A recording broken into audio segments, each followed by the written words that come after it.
So this video is in response to an article that appeared in the Financial Times with the headline, "Demand falls off a cliff for enrollment into the CFA program." And we'll go through certain parts of the article. In the description box below is a link to the article. I don't have a subscription to Financial Times, and the article is not behind a paywall. It is publicly facing. So all of you can read the article. You don't need a subscription for that. The link is, as I say, down in the description box. If the link is not working for you, you can simply just Google Financial Times, CFA Demand falling off a cliff, and you'll get right to the story. It's been reposted to a number of different sites as well, so it's not going to be hard to find. I'm not going to post the entire story through the video. I'm just going to take certain quotes from the story to sort of weave my point through. I want to start with this paper from Robert Schiller. This is from January 2017, which has since become a book. I'm not going to take snippets from the book because, of course, that's copyright. But the paper is, the link is below. The paper is publicly facing. And it sets up the basis of what the book is about. It's called Narrative Economics. And just to set the scene, economics has a certain prescriptive element to it, that under certain conditions, this is the type of behavior economics predicts we would see. Well, that's not very descriptive of what sometimes we actually do see, which is the whole field of behavioral economics, which says, well, you know, traditional economics says A leads to B. Behavioral economics says A may lead to B, but may lead to something completely different if this is going on in the mind. Narrative economics, I think, sits in a nice place saying that economics, the rationality of economics is not dead if you accept the narration as fact. And so we'll read the first opening paragraph here because it's important. It's also important for what's going on in the markets today. The volatility in the markets is not being driven by the data flow, by the information that we get. A lot of the volatility in the markets is being driven by an oscillation between two narratives. So we'll just read this opening paragraph. And why am I doing this if we're going to talk about the Financial Times article? Is because I want you to understand the power of narrative and also the irresponsibility of leading with narrative, of media, and we have this a lot these days, of media creating narratives, both on the right and on the left. They're equally guilty. Almost every media outlet is guilty of creating narratives. That the news flow we get these days is less about the information content that is data-driven, that is evidence-based, and more about the narration behind the story. And listen, I could list 10 to 12 social issues today that are hot-button topics. From both sides, by the way, from both sides. I'm not picking on left or right, both sides. I can name 12 topics today. I won't because they're contentious, because they're narrative driven, but I can name you 10 to 12 right now that have almost no basis in fact, but they're out there. They're narratives that are out there that people are repeating but have no basis in fact, or very little factual foundation to them whatsoever. But that's the power of narrative. Facts be damned, I have a narrative. I have a story in my head and I'm running with the story regardless of what the facts on the ground are. Let's read this first paragraph. By narrative economics, I mean the study of the spread and dynamics of popular narratives, the stories, particularly those of human interest and emotion, and how these change through time to understand economic fluctuations. And this is timely here for where we are. A recession, for example, is a time when many people have decided to spend less, to make do for now with that old furniture instead of buying new, or to postpone starting a new business, to postpone hiring new help in an existing business, or to express support for fiscally conservative government. They might make any of these decisions in reaction to the recession itself. That's feedback. But to understand why a recession even started, we need more than a theory of feedback. We have to consider the possibility. Now pay attention here. This is hugely powerful.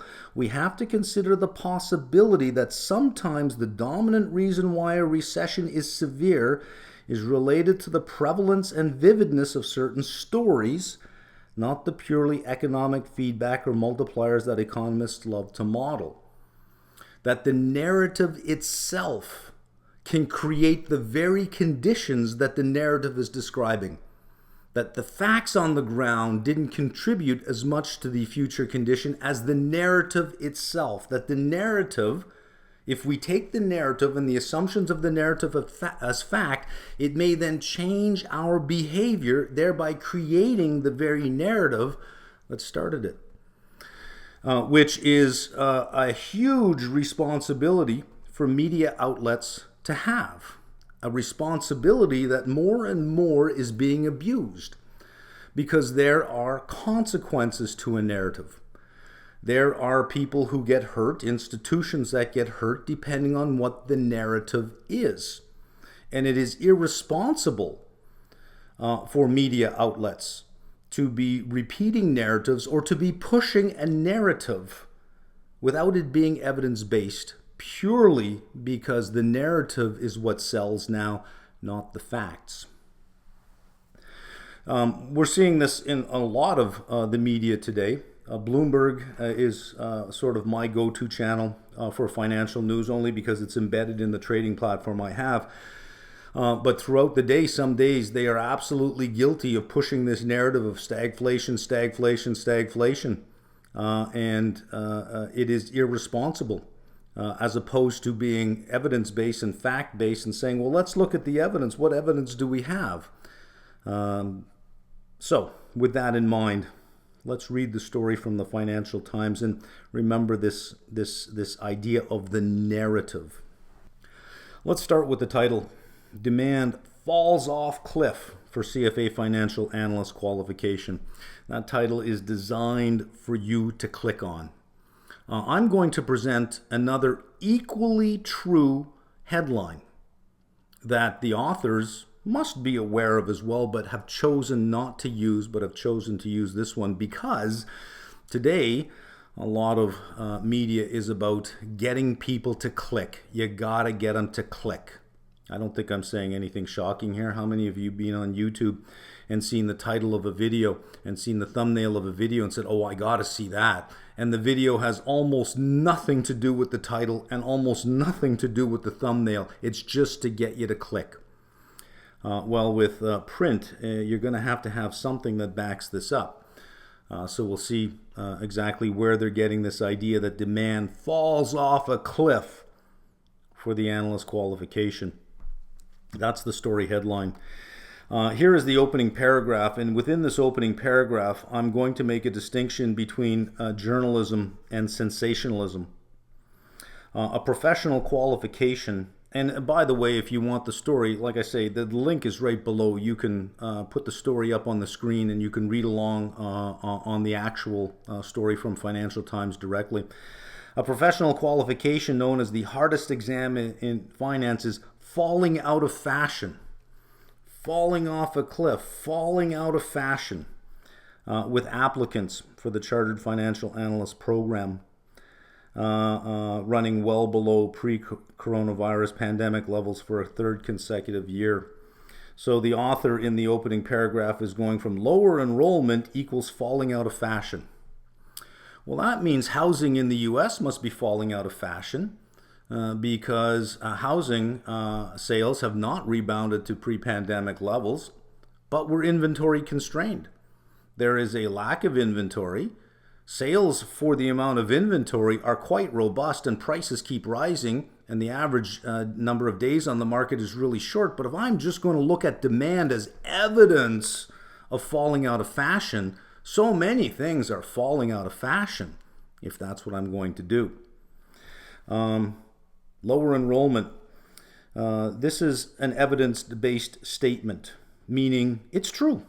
there is lower enrollment. That is a true fact. But it can be backed up. When you see a fact, when you see, well, you have lower enrollment, this is for the authors of the story, by the way, because I don't think you learned much in journalism school. You ask why. That is the motivating question of journalism. Why?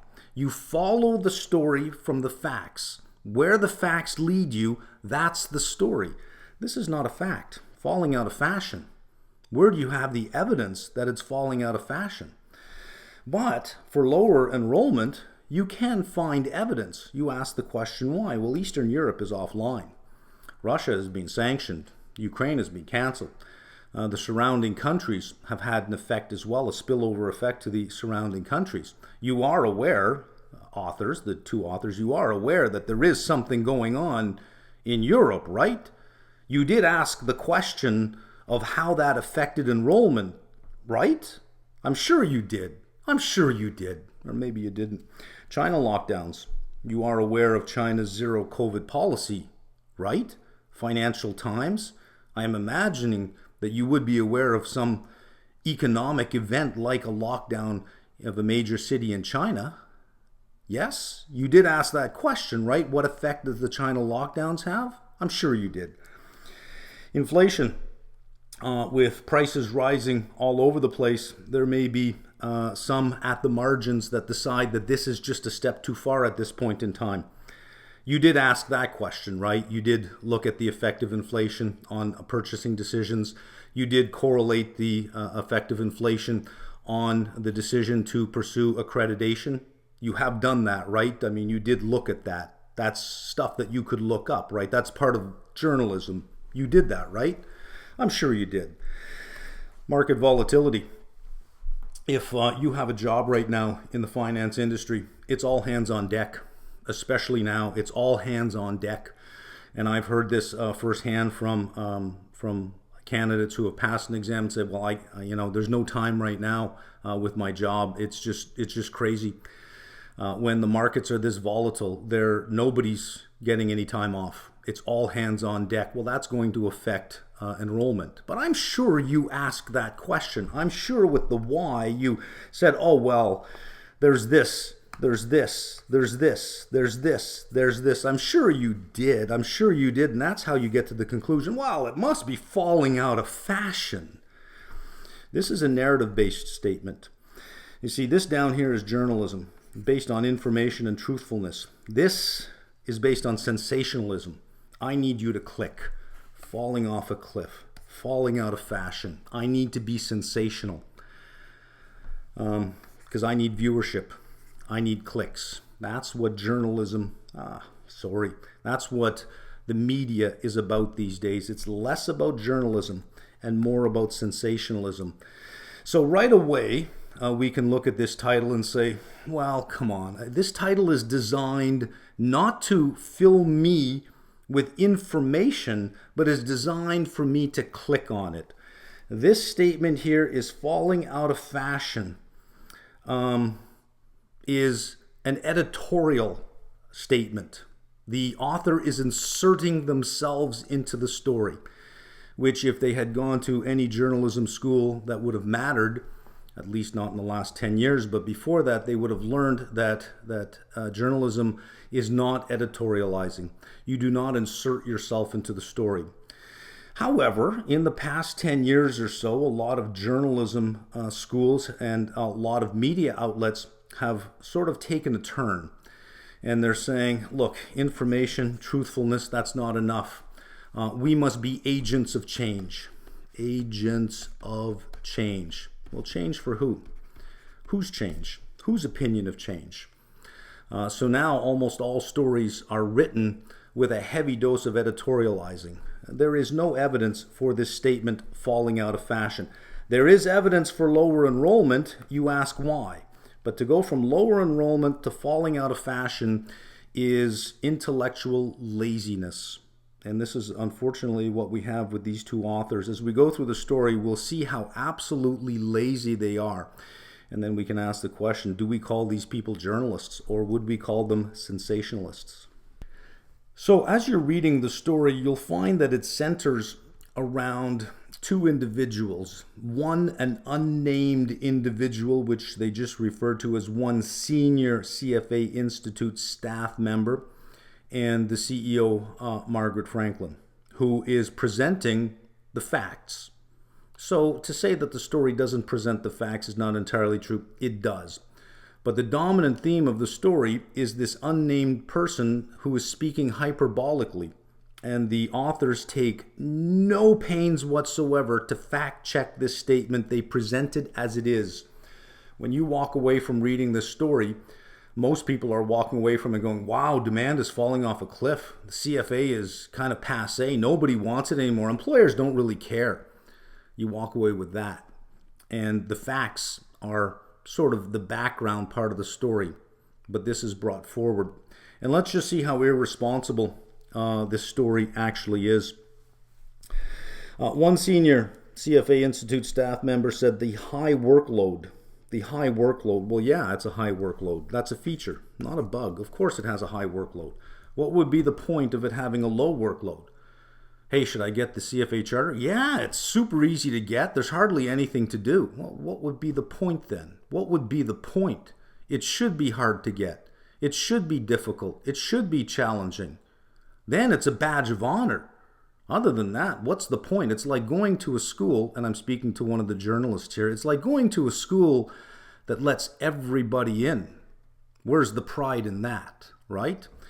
One CFA Institute staff member said the high workload, low pass rate, and pandemic-related disruption has caused more prospective students to question whether the qualification was relevant to their careers.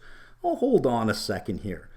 You're saying, this CFA Institute member is saying, well, the high workload, the low pass rate, the pandemic, suddenly everyone's saying, is it even relevant to my career at this point in time?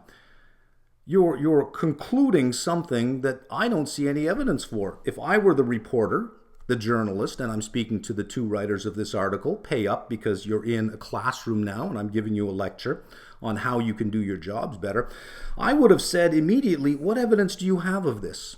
Have you done a survey of the candidates? Do you have any kind of survey-based information or any kind of research that suggests that this is what's going on? Or are you just making a conclusion based on your own predisposition?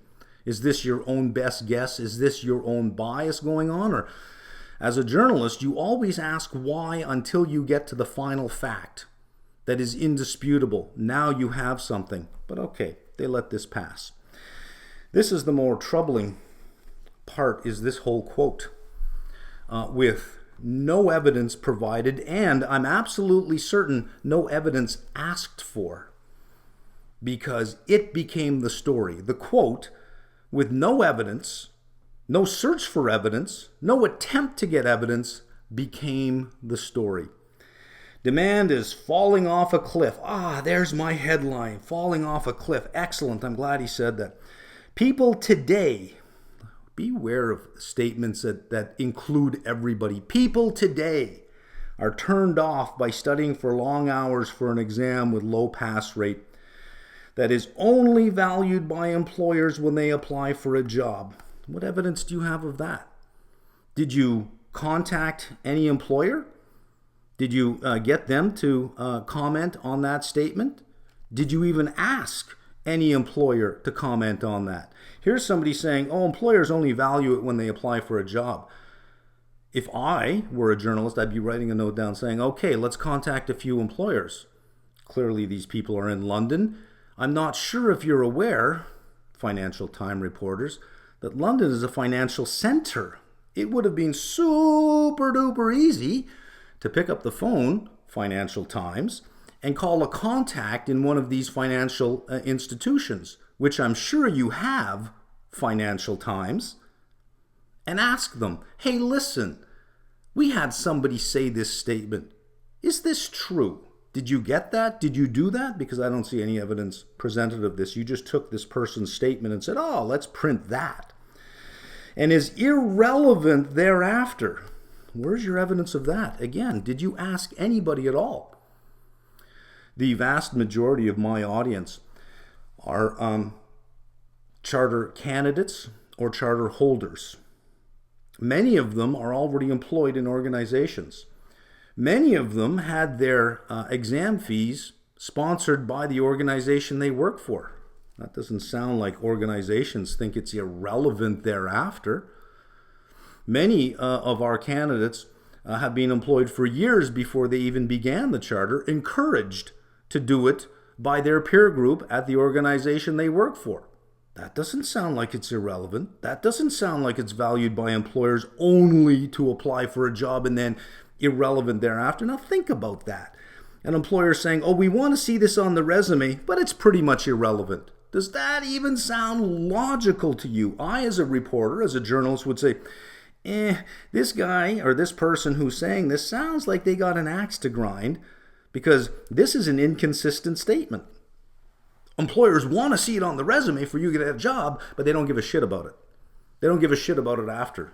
Well, did you ask any employers? For anybody out there who's working in an organization, go ahead and hit the comments section if your employer is saying, oh no, we don't give a shit about that designation. We don't care about that at all. We're not paying a single penny for it. And by the way, if you get it, that's on you. It's not worth anything to it.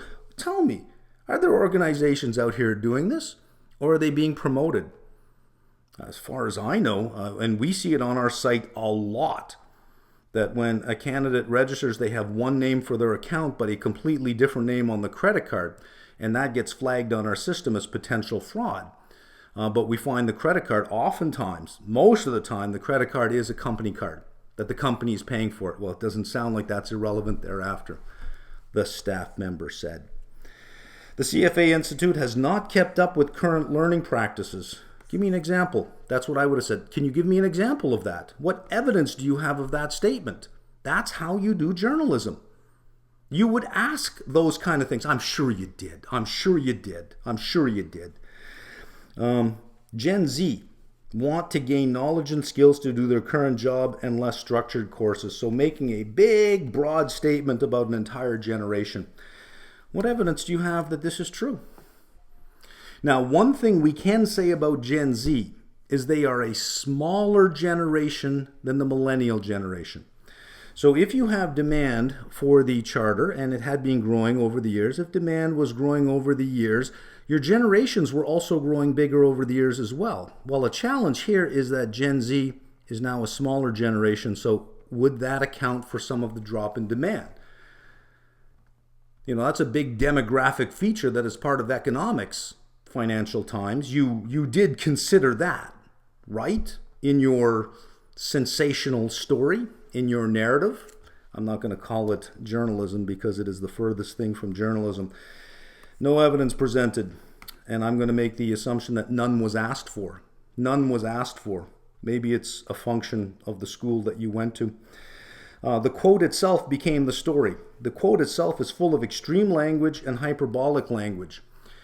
If this were 20 years ago, in a world where clicks didn't matter, where journalism was journalism and not sensationalism, this story never would have seen the light of day.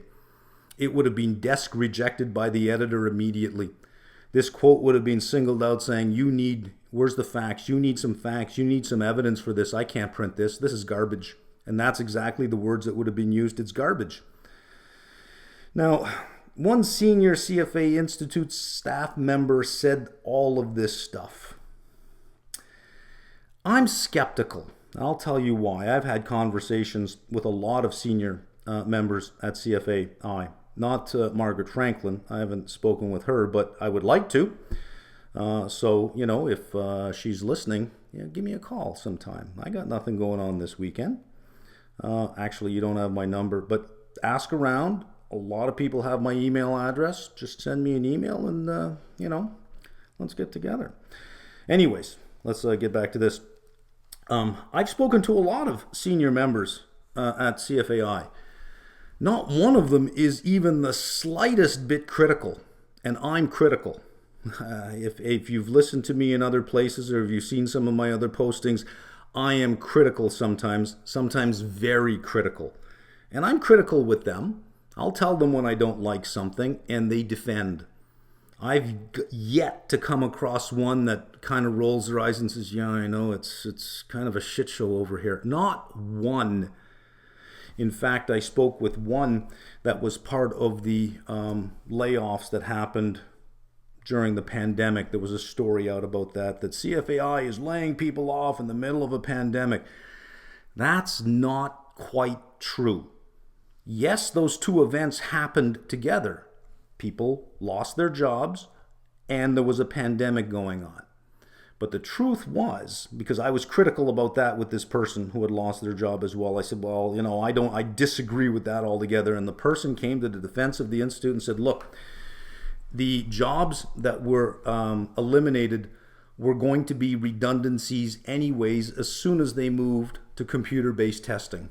There was a number of jobs that were really there to support the paper-based exam that would have been redundant. The pandemic accelerated the move to computer-based testing by a year, which accelerated the redundancies. Just because two things happen at the same time does not mean they're related. You see, a journalist would have asked those questions. A journalist would have dug a little bit deeper. A journalist would have gotten more than one sensational quote from someone who clearly seemed like they were a little put out. So I'm skeptical of this senior staff member saying something like this when I've not come across one single person in all the years I've been dealing with people there, different people at different levels of the organization. Not one person sided with me on any critical statement that I made, defended the Institute all the way through. Now, I can see if I've talked to some people in the past and half of them were, well, yeah, kind of, this and that and grumblings in the background. I don't even hear grumblings. So this quote to me, seems very well picked out. Perhaps they interviewed a whole bunch of people and got nothing but glowing reports for CFAI and nothing but factual-based information, and then they got this one and said, aha, there's our story. Finally, we have something for people to click on, right? No evidence presented. And how many places could you have asked for evidence? Only valued by employers when they apply for a job. What evidence of that? Irrelevant thereafter. What evidence? You're the Financial Times. You have a whole bunch of contacts in the industry. Did you contact anyone to verify that that was even a true statement? Or did you say, this is gonna be wonderful for the clicks and the shares and the likes and the tweets and the retweets? Oh, my stats. You don't really care if it's irresponsible reporting. You only care about your stats. That's not journalism. I can reject all of this. That which can be presented without evidence can be dismissed without evidence. The person, if this person actually exists, by the way, because now I question whether or not this person even exists or if it was just made up. I do question that, whether it was just made up. I don't know.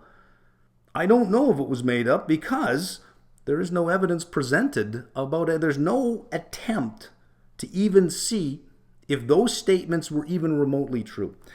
And if this person does exist, they are not a thinking person. They're emotional, they're hyperbolic, they're judgmental. Hyperbolic, look for, whenever anybody uses extreme language in their conversation, it typically means that underlying them is a high level of emotion, that you can always beat them in an argument or a debate if you push them towards their emotions. The best emotion is anger. If you get them angry, you've got them. There's no way that they can defend any position they have because they're way too hyperbolic and way too emotional, and they're not speaking from having any evidence that they have.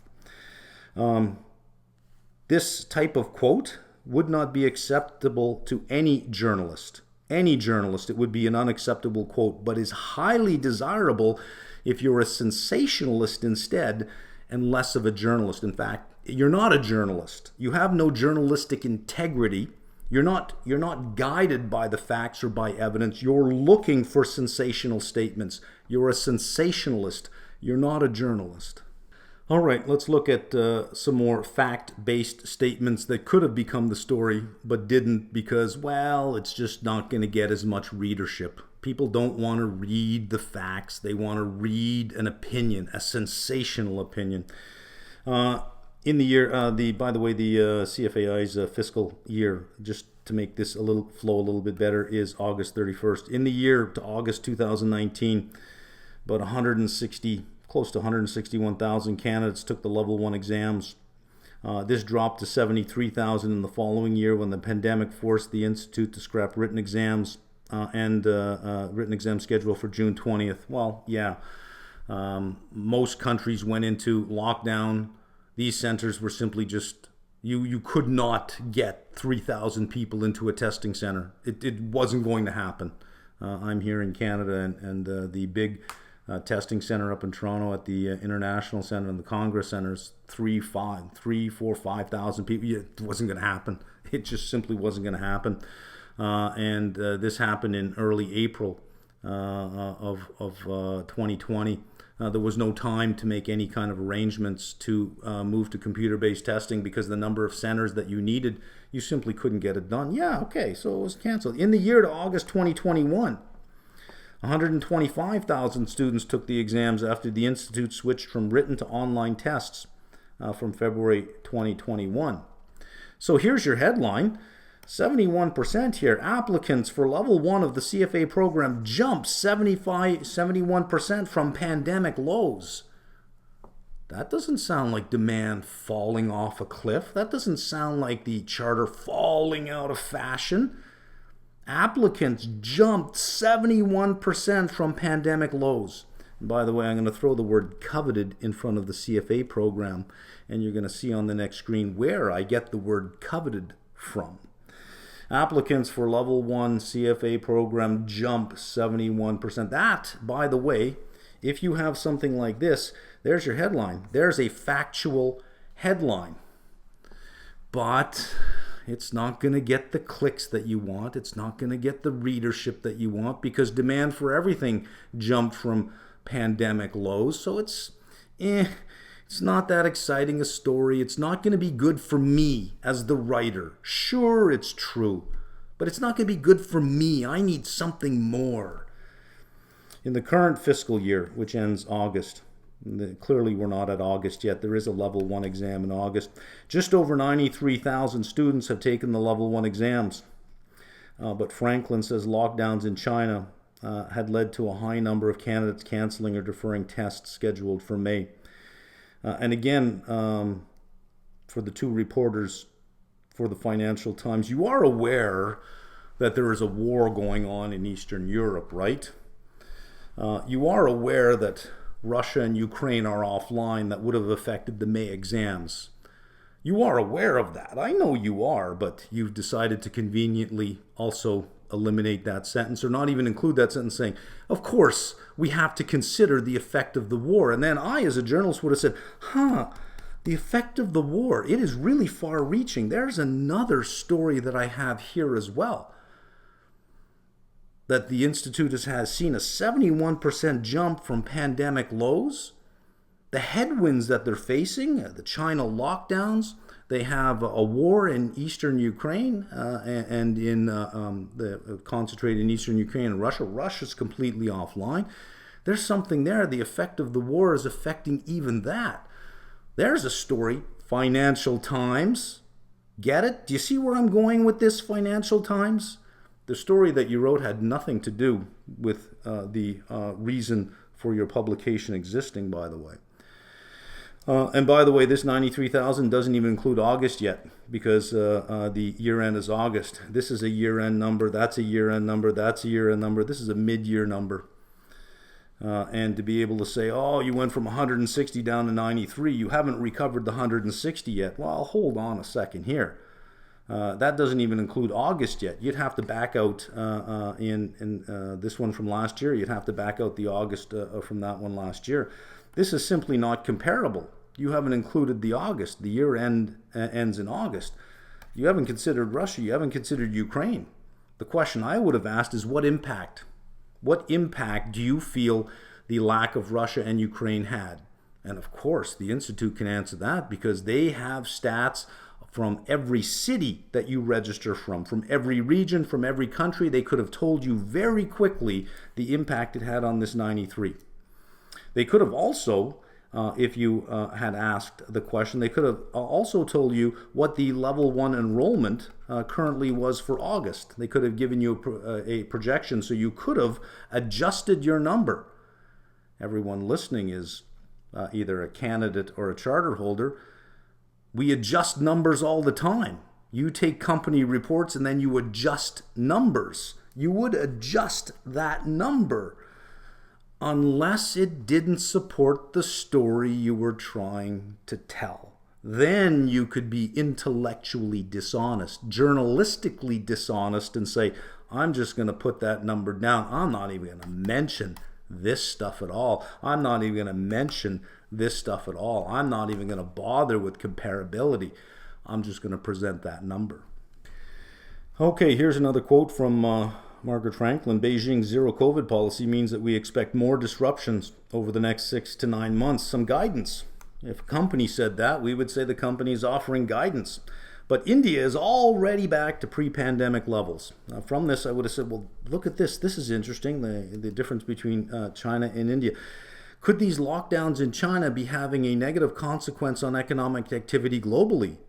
Financial Times. There's a line of a story as well. Look at how much you can get out of this if you actually did your job. Instead of trying to be a sensationalist, but you actually followed the facts and you were curious. You were curious and you said, well, that's interesting. I wonder if there's an effect here. And then you could have looked at other factors. What else has China, what else have these lockdowns affected?